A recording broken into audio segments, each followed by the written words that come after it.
Hey, welcome everybody. This is self-elected ape of the year, and today I'm going to talk about a topic that is probably highly needed for many Axis pilots, because we had for the couple of weeks beforehand we had this impression that the allied planes are a little bit overpowered and it's not that much you can do in a fair fight.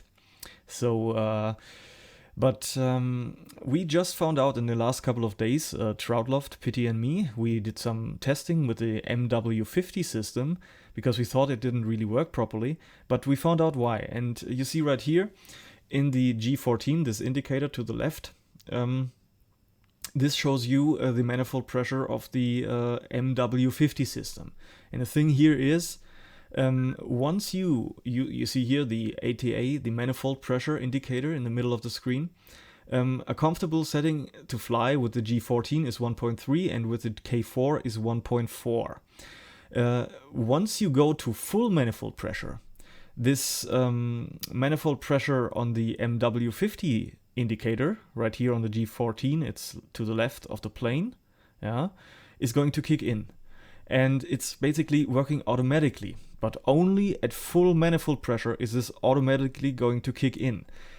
This should be on a manual button normally, but right here it's working automatically once you are at full manifold pressure.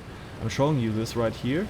Now I'm flying in the K4 and I'm using 1.4 ATA, which is a good setting for the engine to not be damaged. And once you kick in the throttle fully, you know, for example, you see somebody behind you and now you're going full throttle, you see the manifold pressure rising to maximum amount. You don't want to stay in the middle ground between 1.4, and then you see that to the left here, by the way, in the K4 the indicator is here on the upper left in the front of the cockpit, not to the left on the side of the plane. And you see when I play around with the manifold pressure, it's only kicking in at maximum manifold pressure. But here's the thing, if you don't put the manifold pressure all the way up and you stay somewhere in the middle ground, then this MW50 system, this fuel addition, is not going to be in the mixture and your engine is going to take damage very quickly. So you have to avoid this middle ground between 1.8 and 1.4. And here you see I've put it to 1.6. And after a couple of seconds, it's just 30 to 40 seconds, maybe a minute, the engine is failing like you see right here. So this always made us believe that the MW50 is not working properly, but it's basically down to this trick or to this knowledge. Either you stay at 1.4 to 1.5 maximum for a short amount, or you go all the way up. And if you go all the way up, you can use this MW50 for about 5 minutes on average. It depends on your altitude. If you are very low, you can use it for 10 minutes. If you are a little bit higher, as I am right here, it's going to be something somewhere around 5 minutes. And in these 5 minutes, you can actually fight very well. And I'm going to show you this right here in 2 different fights where I'm not only is this a fair fight, a 1 versus 1, it's me against multiple opponents in both fights.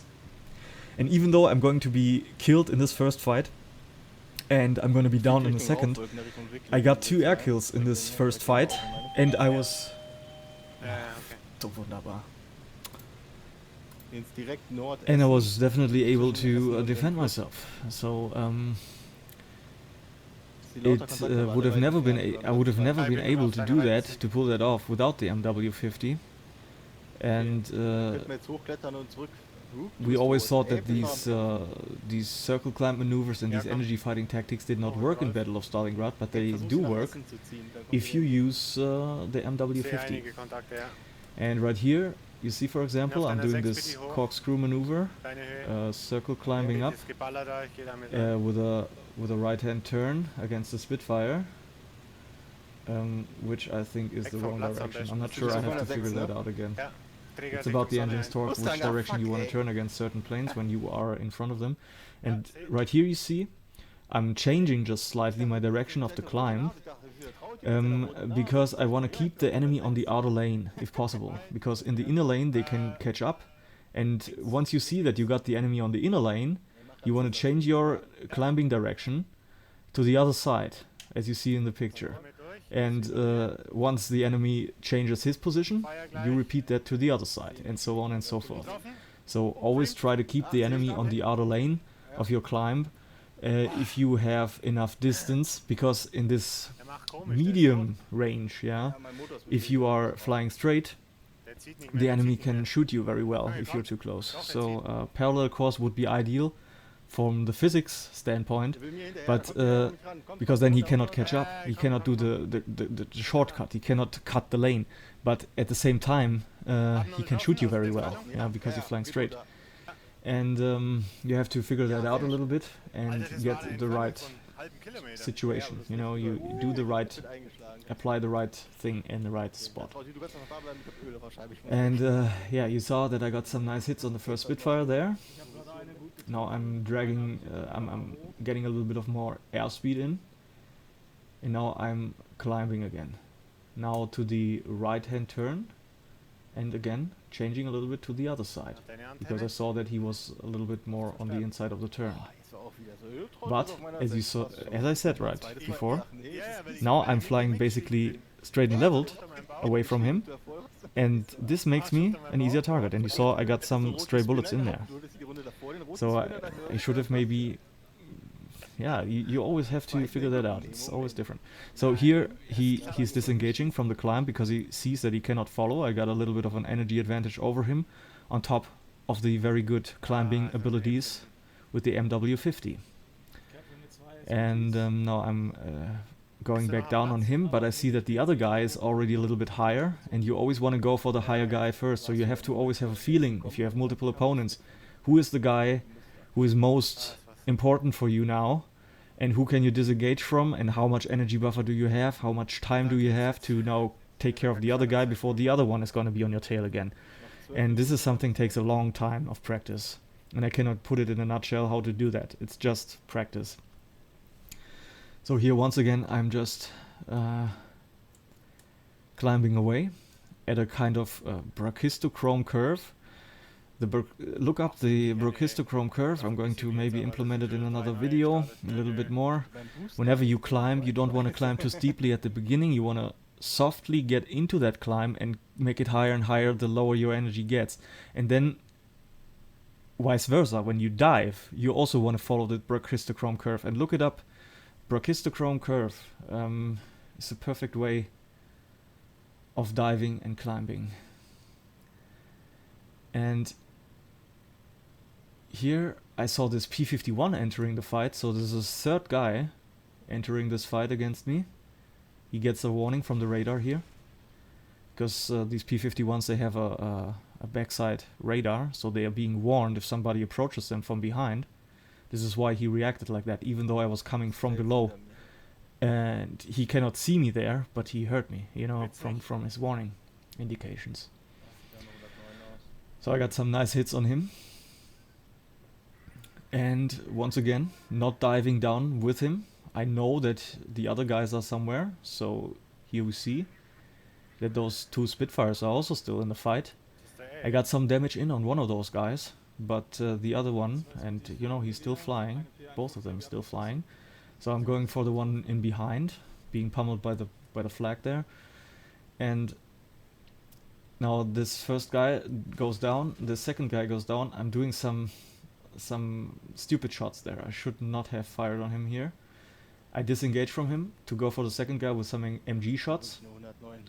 But I do not follow any of those guys, because it would have been too much energy bleed in this situation against 3 enemies. So I want to keep my energy a little bit higher. And right here, something funny is going to happen. Something unexpected. Because, yeah, these Spitfires are misjudging and thinking, yeah, they are shooting the P51, which is something that's always nice. If the enemies confuse a P51 for a 109, which is easy to do. Here I could not quite get into this turn, and now I'm getting to a point also where the MW50 needs to be reduced. So I have been flying for about 5 minutes with MW50, And even though I got some more hits on this guy right here, I think he's going to go down from now on. But I will never find out immediately in this flight because, as you see right here now, the second guy is going to get into a nice shooting position. And I have to reduce the MW50 too, and yeah, this is my end in this first fight. But nevertheless, I got 2 kills in this first fight, and I would have never been able to do that without the MW50. I would have been dead in the first turn. So, now we are going to be in a second fight, where we're gonna see some other interesting moments. And once again, I'm doing a very steep climb. Now here the situation is a little bit different because I'm flying against P51s and not Spitfires exclusively. You know, in the first fight I was fighting these 2 Spitfires first, and when you fly against the P51, it's nice to know that the P51, so you always want to fly with both planes, yeah, and you want to have a little bit of knowledge in all the planes. And with the P51 it's extremely easy to stall. So this is going to come in handy to know when you have a P51 against you, you want to go even harder on your maneuvers sometimes to really make him pull very, very hard. And if he pulls too hard, he stalls. And this is an additional knowledge which comes in handy in a fight against the P51. Against the Spitfire, this is something that you want to be very careful about because he is probably very comfortable about pulling hard, at least in comparison to you in the 109. So this is just something to know or to think about when you fight against the P51, that in the circle climb or in whatever kind of maneuver, it's always a nice idea to pull a little bit harder and to make this angle between you and him even steeper. As you see right here, for example. But I mean, he is not that close. But yeah, maybe we're gonna get a nice situation later where I can show you this.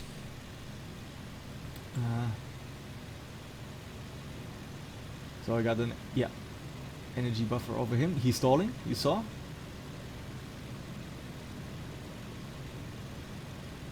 And now I can get myself into a good position, but of course I have to think about the second guy,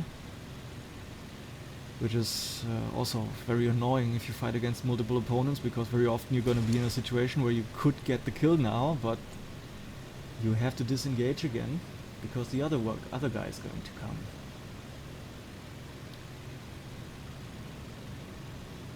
So once again, always doing these vertical turns, and here I'm doing not only this corkscrew, I'm pulling very hard. I'm trying to really make it as uncomfortable for him to shoot.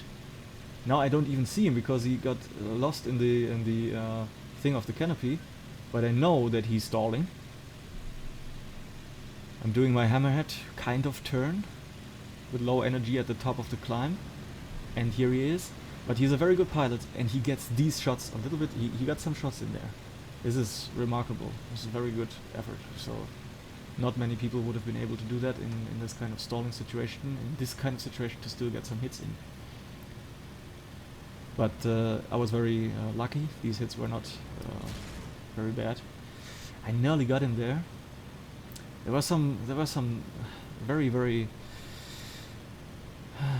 yeah, it was very, very close a couple of times against those guys.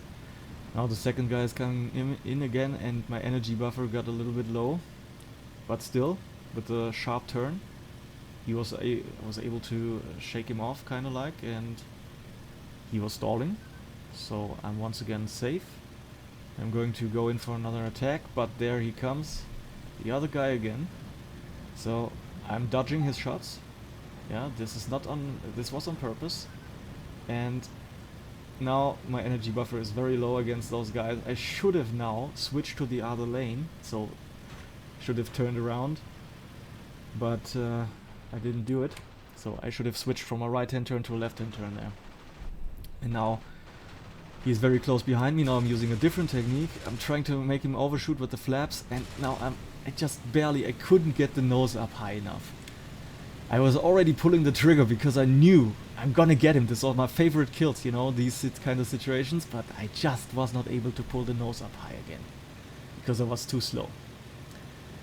Yeah, and now, unfortunately, my engine is damaged. I know I have to run away, which is also something that you could not even dream about without the MW50 to running away from P51s. It's not like you can really run away from them, but at least it's you're going to keep your distance. But now, as you see, my engine is completely fucked up. And it might also be in addition because I used the MW50 for too long, and you don't want to use the MW50 for too long because you have to have these breaks in between and let your engine cool down again. But yeah, these people were very nice and let me go. They could have easily killed me right here, but they maybe had some respect for me or whatever and let me do an emergency landing, which is also very nice. And I was able to get in friendly territory, so I wasn't even captured, which is also a nice addition.